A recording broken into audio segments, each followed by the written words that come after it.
This is the most mysterious object ever pulled from the sea.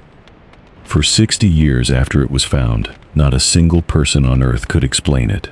It looked like a lump of rotten rock, but hidden inside were dozens of tiny bronze gears, cut by hand, meshed together like the inside of a clock. Here is the problem. This machine was built more than 2,000 years ago, and after it sank, nobody would build anything this complex again for 1,400 years. Think about that gap. The people who could make this died. Their knowledge vanished from the world. And for 14 centuries, every clockmaker, every engineer, every genius who came after them was, by comparison, going backwards. So who built a computer in the ancient world, and how did we lose them? Tonight, the Fire and I are going to pull this mystery apart, gear by gear. Hear that? That's my fire settling in, which means it's time. Pull up a chair and get comfortable. I'm Daniel Reed, and tonight we are not chasing a king or a fortune. We are chasing a machine that should not exist. By the end of tonight, you'll know who probably built it, what it actually did, and why its disappearance is one of the quiet tragedies of history. But to understand the object, we have to go back to the moment it came out of the water, by pure, dumb luck. The year was 1900. A crew of Greek sponge divers, sailing home from the coast of Africa, was forced by a storm to shelter beside a tiny, barren island called Antikythera. While they waited, one diver went down in a heavy copper helmet to look for sponges on the seabed. He surfaced almost at once, babbling in terror. He had seen, he said, a heap of dead bodies and horses lying on the sea floor. His captain thought the man had gone mad from the air in his helmet, so the captain went down himself. The bodies were not real. They were statues, arms, legs, and serene bronze faces, scattered across the sand where they had lain in the dark for 20 centuries. The divers had stumbled onto an ancient shipwreck, a Roman cargo ship that had gone down around 60 years before the birth of Christ, its hold packed with plunder from the Greek world. What they had found would fill a museum, and it did. But the single greatest treasure on that ship, the one object that would rewrite what we thought the ancient world could do, nobody even noticed at first. It came up looking like a piece of broken rubbish. The Greek government sent ships to help, and the sponge divers kept working, in brutal, dangerous conditions. They were diving far deeper than was safe. One diver died, 2 more were paralyzed for life, and still they hauled up wonders, bronze statues, glassware, jewelry, coins. Among the haul was a shapeless lump of bronze and wood about the size of a large book, crusted with 2 millennia of ocean growth. It was set aside with the broken bits. Nobody thought it mattered. Then, months later, in a museum in Athens, the wood dried out and the lump cracked open. Inside was something impossible. A gear, a precise, hand-cut bronze gear wheel, the kind of part that belongs inside a clock. But mechanical clocks would not be invented for another 1,400 years. The archaeologist who spotted it, a man named Valerio Stice, could not believe what his own eyes were telling him. There was no such thing as ancient Greek machinery. Every history book agreed on that. Gears, springs, precision engineering, those belonged to a much later world. And yet here was a gear, green with age, unmistakably ancient, sitting in the palm of his hand. For years, most experts simply refused to accept it. For decades, the object sat in the museum, arguments swirling around it. Some scholars insisted it had to be too modern, that it must have fallen into the wreck later, by accident. It was simply easier to believe that than to accept what it implied. But the truth would not go away. The lump held not one gear, but many, meshed together in layers. The real breakthrough came when scientists stopped trying to open it and started trying to see through it. In the 1970s, a British scientist named Derek de Sola Price carried out the first detailed study of the fragments using radiation. Then, in 2005, a team built a machine the size of a car and brought it to the museum in Athens, capturing the lump in 3 dimensions, layer by hidden layer.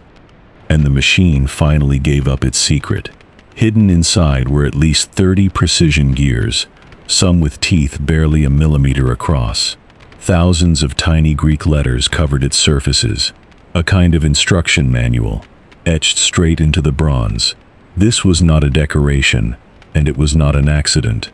It was a calculating machine, a computer made of metal, turned by a single hand crank. So what did it actually do? This is where it stops being strange and becomes beautiful. You turned a crank on the side, and the machine modeled the entire known heavens. On the front, pointers showed the position of the sun and the moon against the stars, and tracked the phases of the moon with a little rotating ball, half silver, half black. On the back, spiral dials predicted eclipses, years in advance, naming the very month a shadow would cross the sun. Let's be honest by this fire about how staggering that is. In an age with no electricity and no steel, someone captured the mathematics of the sky inside a box you could hold in your lap. It even tracked the 4-year cycle of the ancient Olympic Games. By the way, the Greeks built a machine to predict the future of the sky. You can predict something smaller. A new story by this fire, every Tuesday and Friday. Subscribe, and it's certain. Who could possibly have built such a thing? The writing points toward the Greek island of Rhodes, a famous center of astronomy. Some historians connect its ideas to the great thinker Archimedes, who was said to have built a model of the heavens a little earlier. The story goes that when Rome plundered the Greek world, machines like this were carried off as treasure, which is exactly how one ended up on a ship at the bottom of the sea. And that leads to the heartbreak at the center of this story. The Antikythera mechanism is not crude. It is not a first attempt. The teeth are even. The design is confident. The engraving is practiced. This is the work of a mature tradition, which means there were almost certainly others, earlier ones, better ones perhaps. But we have never found another, not one, not a fragment, not a spare gear, in over a century of searching. Bronze was valuable, and broken machines were melted down and poured into new things. Workshops burned. Libraries were lost, including the greatest of them all at Alexandria. The knowledge lived in the hands and minds of a few master craftsmen, passed quietly from teacher to student, and it was never written into the world widely enough to survive them. So when those men died, the skill died with them, not slowly, with them. Rome rose, and Rome was brilliant. Brilliant at roads, at law, at armies, at carrying water across mountains. But not at this. The centuries that followed pulled Europe further from that workshop, not closer. And the astonishing truth is this: nothing as mechanically complex as the Antikythera mechanism is known to appear anywhere in the world until the great astronomical clocks of medieval Europe, some 1400 years later. Humanity built a computer, dropped it in the sea, and then forgot how to make one, for the length of the entire Middle Ages.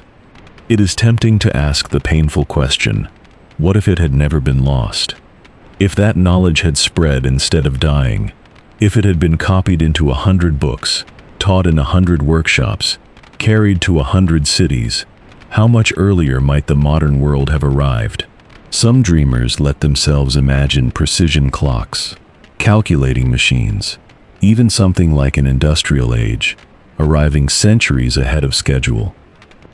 That is almost certainly too simple. History is never one object, and one machine does not build a future by itself.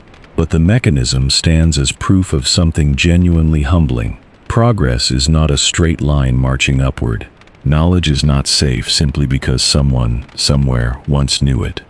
Things can be discovered, and then undiscovered. A skill can exist in the world, and then leave it entirely, waiting 2,000 years at the bottom of the sea for someone to find it again. Here is what the sea could not erase. The mechanism survived, barely, in 82 corroded fragments, the largest no bigger than a paperback. And today, it rests in the National Archaeological Museum in Athens, behind glass, the single most studied object to come down to us from the ancient world. And slowly, patiently, we have won the argument the ancient craftsman never got to make. Modern engineers have rebuilt his machine, first in clear plastic models, then in fully working reconstructions of bronze. Turn the crank, and the sun and the moon move exactly as they did for a Greek astronomer standing under the same sky before the time of Julius Caesar. His mathematics still runs, his gears still mesh. After 2,000 years, the machine still works. The names of the men who built it are gone. We may never learn a single one of them, but their minds are not gone, because we can hold their thinking in our hands and watch it turn. And that is the quiet, strange lesson the fire offers us tonight. An idea kept in only one place can die, but an idea, once truly understood, can also come back from the dead. Remember that single green gear from the start of our story? For 2,000 years it turned nothing, buried in silt, its purpose erased. It was not the gold on that ship that turned out to be priceless. It was one rusted wheel of bronze. And that, my friend, is where this story turns toward you. The most valuable thing on that whole ship was not treasure. It was understanding, a way of seeing the world, carried inside someone's mind. You are building that same kind of treasure right now. This English you are learning, sentence by sentence, night by night, is not stored in a museum. Nobody can melt it down. Nobody can drop it in the sea.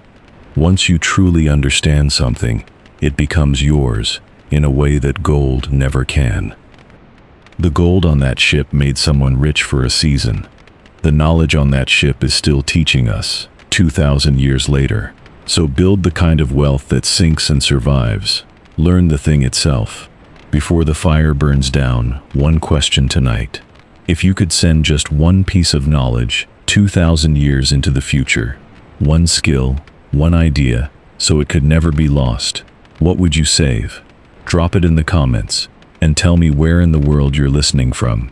I read every single comment by this fire. If this story earned it, subscribe. You bring the chair, I bring the history. And next time, we stay with the lost and the buried, but we follow gold instead of gears. A king so rich his tomb was sealed with a curse, and the man who opened it, and what happened to him after. Pull up a chair and find out. The fire's still warm, and there is always a chair for you.